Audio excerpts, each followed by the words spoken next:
Okay, class, today we're talking about naming intervals. So if you know your major scales, then that's the information you're going to need to learn how to name your intervals. We name our intervals by distance and quality. Distance is how many notes apart they are on the keyboard or on your guitar, how many letter names they are apart.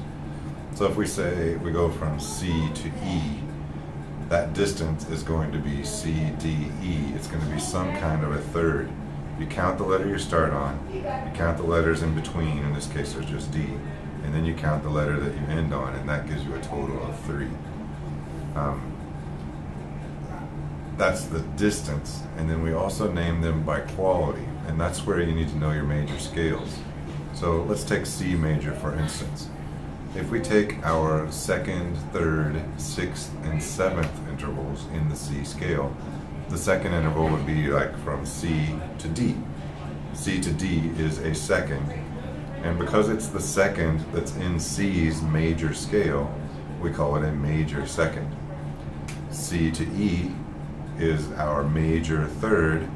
We're going to talk about fourths and fifths in a minute. And then C to A is a major sixth, and C to seventh is a major seventh. So on the second, third, sixth, and seventh, you can find them straight out of the major scale because they're the notes that are found, the intervals that are found in a major scale. Once you have found a major interval, let's say you find a C to an E, you know that's a third, and you know in the C scale, E is the third note, that's your major third. If you were to change that major third to a minor third, which would be C to E, moving the E down to E flat, C to E flat is a minor third, then you need to use this diagram, and this diagram shows you that you take the major interval. If you lower it one time, it becomes a minor interval. And if you lower it a second time, it becomes a diminished interval. Now sometimes when you get to these diminished intervals, you're going to need to use a double flat. That sometimes happens on these intervals. So we take any major interval which can be found in the major scale, and then if we lower that interval or make it 1/2 step smaller, it moves down on the diagram that you got there. If we make it bigger, so say C to E is a major third, if we were to take C to E and make it bigger by saying E sharp, still C to E, C, D, E, it's still a third, but C to E sharp, it's an augmented third. An augmented third interval sounds like a perfect fourth, which brings us to our perfect intervals. All the intervals that aren't major, which are 2, 3, 6, and 7, major second, major third, major sixth, major seventh, all the other intervals we call perfect intervals.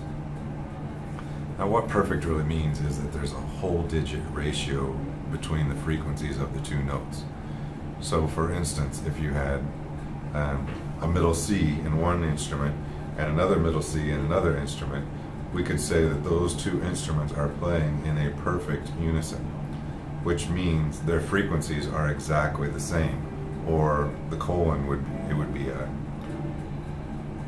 1-to-1 ratio between the frequencies of the two notes. If one instrument is playing a C and the other instrument's playing a C an octave higher, the next C on the piano, then we would call that a perfect octave. And the ratio of the frequencies for those two notes would be 2-to-1, meaning the higher octave is, let's say it's on a string, the higher string is vibrating twice as fast as the lower octave string.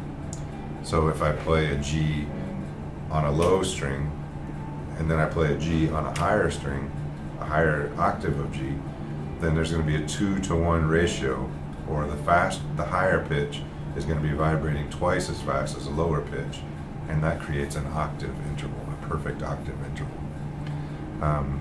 This is also true for fourths and fifths. On the fifths it's a 2-to-3 ratio, and on the fourths it's a 3-to-4 ratio. Now these perfect intervals have kind of a richness to the vibrations because you can hear the vibrations come together and they beat together. That's kind of a technical term, but the vibrations have kind of a richness to them when they're the perfect intervals of 1, 4, 5, and 8, or unison, fourths, fifths, and octaves.